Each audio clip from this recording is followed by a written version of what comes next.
Shalom. Di sini saya akan memimpin persekutuan kita pada hari ini. Sebelumnya, marilah kita bersatu di dalam doa. Puji dan syukur kami panjatkan hanya kepadamu Bapa, Raja di atas segala raja. Tuhan, hari ini kami akan memulai persekutuan kami. Biarlah Engkau yang hadir di tengah-tengah kami di tempat ini. Dan Tuhan, biarlah Engkau yang memberkati persekutuan ini dari awal, pertengahan, hingga akhirnya. Terima kasih Tuhan, terima kasih. Kami serahkan persekutuan ini hanya ke dalam tangan kuasa-Mu. Biarlah hanya nama-Mu yang dimuliakan dan ditinggikan. Terima kasih Tuhan, kami berdoa. Haleluya, amin. Marilah kita angkat satu pujian mengikuti Yesus.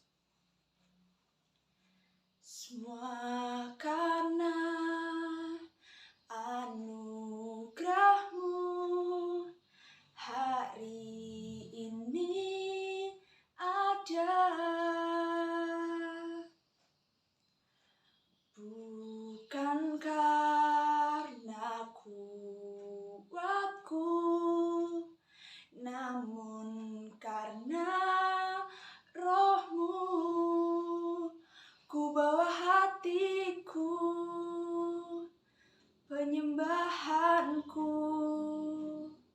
ku semakin berkurang, Yesus semakin bertambah.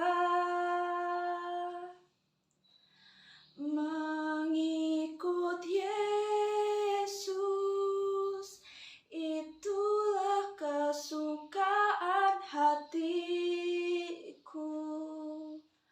Ku lepas semua hakku untuk mengenal kehendaknya di hidupku. Mengiring Yesus, itulah kekuatan hidupku. Ku yakin anugerah-Nya mampu jadikanku hamba yang berkenan selalu. Mengikut Yesus, itulah kesukaan hatiku. Ku lepas semua hakku untuk mengenal kehendaknya di hidupku. Mengiring Yesus, itulah kekuatan hidupku. Ku yakin anugerah-Nya mampu jadikanku hamba yang berkenan selalu. Anugerah-Nya mampu jadikanku hamba yang berkenan selalu. Terima kasih Tuhan, terima kasih kami sudah memuji dan menyembah-Mu. Tuhan, sekarang kami akan mendengarkan sedikit dari firman-Mu. Biarlah Engkau yang berbicara kepada setiap kami. Engkau juga yang memberkati mulut hamba-Mu ketika berbicara. Biarlah apa yang Engkau ingin sampaikan itu bisa tersampaikan dengan baik. Terima kasih Tuhan, kami serahkan semuanya ke dalam tangan kuasa-Mu. Haleluya, amin. Shalom semuanya.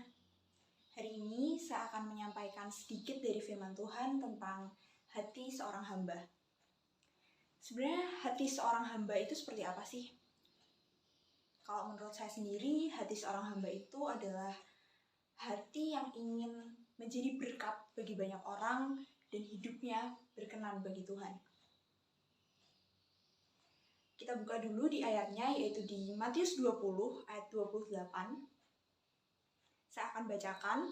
Matius 20 ayat 28 berkata, "Sama seperti Anak Manusia datang bukan untuk dilayani, melainkan untuk melayani dan untuk memberikan nyawanya menjadi tebusan bagi banyak orang. Dari ayat ini kita bisa mengetahui bahwa Anak Manusia datang bukan untuk dilayani, melainkan untuk melayani. Anak Manusia di sini adalah Tuhan Yesus. Tuhan Yesus membuktikan lewat dirinya sendiri bahwa ia datang ke dunia ini, ia lahir ke dunia ini bukan untuk menjadi seorang raja yang duduk di atas tahta dan dilayani oleh banyak orang. Tapi ia datang ke dunia ini untuk melayani banyak orang, untuk menjadi berkat bagi banyak orang. Kita nggak cuma bisa lihat dari penampilan luarnya saja pada saat itu Tuhan Yesus lahir dengan segala kesederhanaannya, tapi kita juga bisa melihat dari hidup Yesus sendiri. Selama perjalanan hidupnya di dunia ini, ia sudah memulihkan banyak orang, ia sudah menyembuhkan banyak orang, dia menyatakan kemuliaannya di mana-mana. Bahkan sampai ia harus mati di atas kayu salib untuk menebus dosa setiap manusia. Terkadang mungkin orang-orang berpikir bahwa orang-orang yang lebih terhormat, orang-orang yang lebih dihargain adalah mereka-mereka yang menjadi bos, mereka-mereka yang dilayani oleh banyak orang. Tetapi di mata Tuhan, orang yang dihargai, orang yang lebih terhormat, itu adalah mereka-mereka yang memiliki hati seorang hamba untuk melayani banyak orang, untuk melayani jiwa-jiwa dan menyelamatkan banyak jiwa. Sekarang pertanyaannya, hati seorang hamba itu yang seperti apa sih? Yang pertama, hati seorang hamba itu adalah hati yang taat. Taat akan perintahnya. Sebagai contoh di Yohanes 2 ayat 1-11, di situ ada perikop yang berjudul perkawinan di Kana. Kita tahu mujizat pertama Yesus terjadi di perkawinan di Kana, yaitu air menjadi anggur. Pada saat itu anggur yang tersedia habis dan ada Yesus yang ingin menyatakan mujizatnya dengan mengubah air menjadi anggur.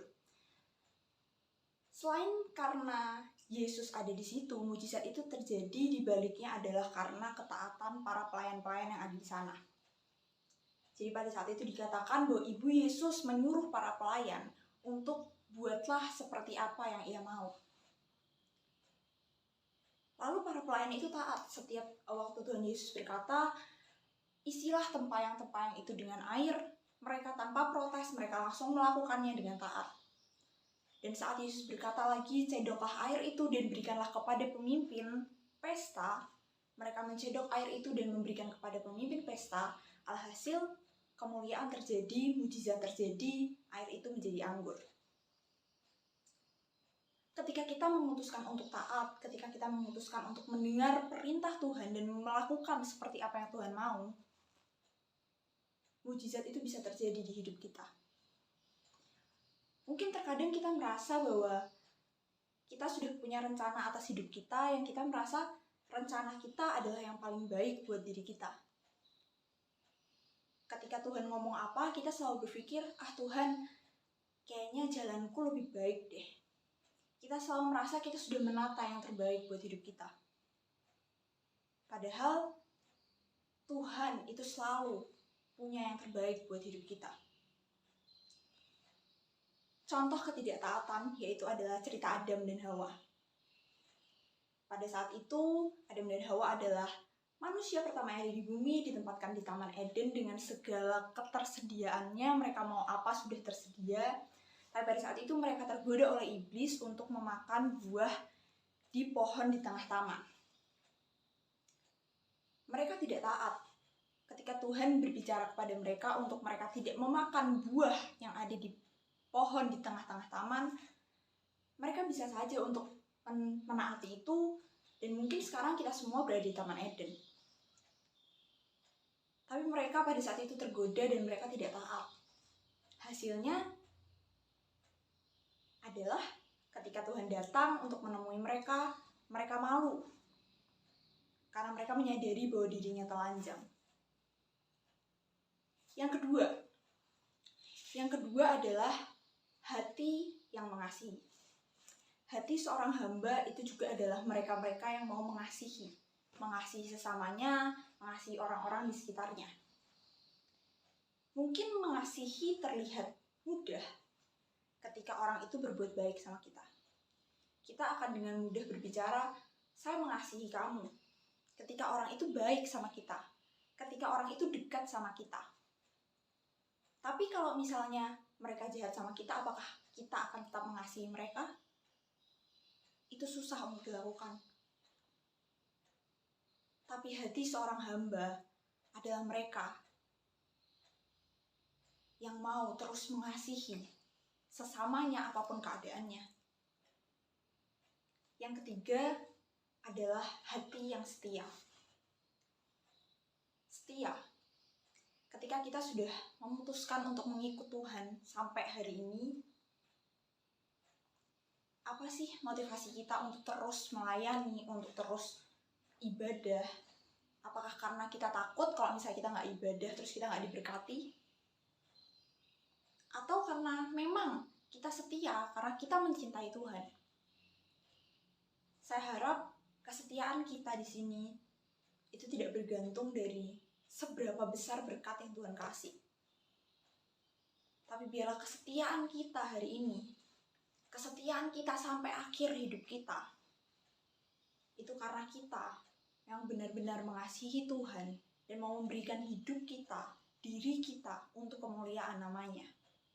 Jadi janganlah untuk berpaling dari Tuhan, untuk ketika kalian sudah tidak diberkati, kalian sudahlah, aku sudah tidak diberkati, aku tidak merasakan berkat Tuhan, aku meninggalkan Tuhan dan mencari hal-hal lain yang mungkin jauh lebih menyenangkan, mungkin jauh lebih diberkati, mungkin jauh lebih diterima. Biarlah kita sampai akhir hidup kita didapatinya setia. Jadi hati seorang hamba itu bukan cuma dilihat dari seberapa kalian sering WL di gereja, dari seberapa sering kalian khotbah di gereja, dari seberapa sering kalian main musik di gereja. Tapi hati seorang hamba itu diukur dari kesetiaan kita kepada Tuhan, bagaimana kita mengasihi sesama kita, dan bagaimana kita taat akan setiap perintah-perintahnya. Amin. Oke, sekarang saya akan bercerita tentang kebaikan Tuhan yang terjadi di hidup saya, bagaimana Tuhan menjaga saya, bagaimana Tuhan menolong hidup saya. Pada saat itu, tahun 2013, saya pindah ke Palu. Saya asli Bora dan saya pindah ke Palu karena pekerjaan papa saya. Saya di Palu sekitar kurang lebih 5 tahun. Dan saya balik lagi ke Blora pada tahun 2018 dikarenakan pada saat itu ada gempa tahun 2018. Mungkin banyak dari kita semuanya udah tahu berita itu. Pada tahun 2018 di Palu terjadi gempa yang bisa dibilang cukup keras dan cukup dahsyat karena memakan banyak korban jiwa, banyak bangunan-bangunan yang roboh. Dan pada saat itu saya ada di situ dan saya merasakan bagaimana Tuhan benar-benar menolong hidup saya. Pada saat itu tepatnya hari Jumat. Gempa itu terjadi hari Jumat dan hari Jumat itu siang-siangnya itu saya selesai PTS. Jadi habis itu dari sekolah saya itu ada PTS dan siangnya sudah selesai dan saya dan teman-teman saya berencana untuk nonton film. Nonton film di suatu mall yang dekat dengan pantai pada saat itu. Kita sudah merencanakan untuk nonton satu film yang ini. Terus waktu kita pulang sekolah, kita mau lihat nih apa masih ada nggak ya filmnya. Kita cek di aplikasinya dan ternyata filmnya sudah tidak ada, sudah habis, sudah tidak ditayangkan. Dan waktu chat-chat sama teman saya bilang, ya udahlah kita jalan-jalan aja. Ya udahlah habis ujian kita refreshing, kita nonton film yang lain gitu. Nah, tapi di situ hati saya merasa tidak enak. Hati saya merasa tidak nyaman dan saya kayak berpikir, males deh kalau nonton yang lain atau kayak nggak enak gitu. Nah, sampai pada akhirnya saya memutuskan untuk tidak ikut. Saya bilang sama teman-teman saya kayaknya nggak bisa ikut gitu. Dan tiba-tiba jam 6 sore yang pada saat itu jadwal nontonnya, jadi waktu itu kita menjadwalkan nonton jam 6 sore dan tepat jam 6 sore juga pada saat itu terjadi gempa di Palu dengan kekuatan yang sangat keras, bukan menurut saya sih, menurut banyak orang, dan itu meluluhlantahkan kota Palu bisa dibilang. Dan saya sangat bersyukur pada saat itu saya tidak jadi nonton, karena kalau misalnya saya jadi nonton jam 6 tepat, saya akan ada di mall yang ada di dekat pantai itu dan terjadi tsunami. Mall yang di dekat pantai itu kena tsunami memang, dan ya saya merasa Tuhan menolong hidup saya, Tuhan menjagai saya tidak jadi nonton. Dan pada saat itu pun saya bersyukur, saya taat sama Tuhan, dan saya memutuskan untuk nggak nonton. Karena kalau misalnya saya nonton, mungkin saya nggak ada di sini sekarang, saya bisa ada hari ini, itu semuanya karena kebaikan Tuhan. Dan keluarga saya pun dijaga Tuhan dengan sangat baik, tidak ada satupun yang terluka di antara kami semuanya boleh ada di dalam perlindungan Tuhan, dan sampai akhirnya memutuskan untuk pulang ke Blora dengan keadaan selamat. Baik semuanya, hari ini saya akan memimpin doa kita pada hari ini. Mari kita bersatu di dalam doa. Terima kasih Tuhan, terima kasih buat hari ini. Tuhan, sekarang kami akan menaikkan setiap pokok doa kami, Engkau yang memberkati, menguduskan, dan menyucikan setiap hidup kami. Kami akan berdoa buat orang tua kami, Tuhan. Tuhan, terima kasih buat orang tua yang luar biasa. Terima kasih buat orang tua yang udah Tuhan kasih hidup setiap kami, Tuhan. Tuhan, kami mau bawa orang tua kami hanya ke dalam tangan kuasa-Mu. Biarlah Engkau yang memberkati, menjagai, dan melindungi setiap mereka. Biarlah apapun yang dikerjakan dengan kedua tangannya, Engkau buat berhasil, Tuhan.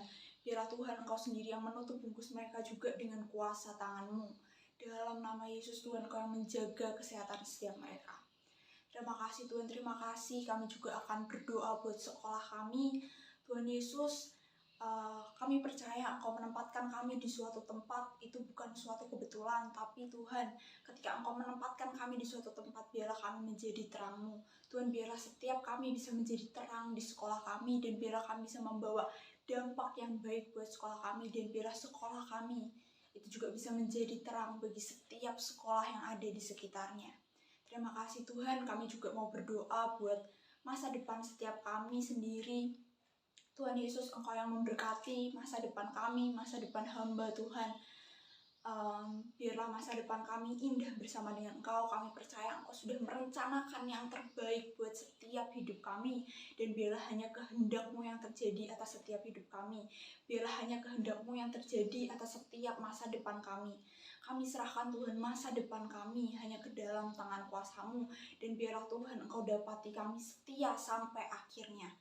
Terima kasih Tuhan, terima kasih buat setiap pokok doa yang telah naik. Biarlah Engkau memateraikan setiap pokok doa yang telah naik. Terima kasih Tuhan, kami berserah hanya kepadamu. Haleluya, amin. Sekarang saya akan membacakan hukum kasih. Kasihlah Tuhan Allahmu dengan segenap hatimu, dan dengan segenap jiwamu, dan dengan segenap akal budimu. Itulah hukum yang terutama dan yang pertama. Dan hukum yang kedua yang sama dengan itu ialah, kasihilah sesama manusia sama seperti dirimu sendiri. Pada kedua hukum inilah tergantung seluruh hukum Taurat dan kitab para nabi. Kita akan menutup persekutuan kita pada hari ini. Marilah semuanya kita sama-sama bersatu di dalam doa.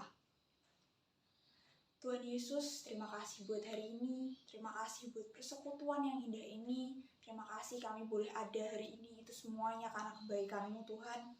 Tuhan, biarlah setiap pujian yang telah naik dan setiap firman yang telah tersampaikan itu bisa berkenan di hadapan-Mu. Dan Tuhan, biarlah Engkau yang mengajarkan setiap kami untuk memiliki hati seorang hamba. Hati yang mau taat, setia, dan mengasihi. Terima kasih Tuhan buat hari ini. Kami serahkan persekutuan ini hanya ke dalam tangan kuasa-Mu. Bapa kami yang ada di surga, dikuduskanlah nama-Mu. Jadilah kehendak-Mu di bumi seperti di surga. Berikanlah kami pada hari ini makanan kami yang secukupnya, dan ampunlah kami akan kesalahan kami, seperti kami juga mengampuni orang yang bersalah kepada kami. Dan janganlah membawa kami ke dalam pencobaan, tetapi lepaskanlah kami daripada yang jahat. Karena Engkaulah yang mempunyai kerajaan dan kuasa dan kemuliaan sampai selama-lamanya. Amin. Sekian persekutuan untuk hari ini. Terima kasih. Tuhan Yesus memberkati.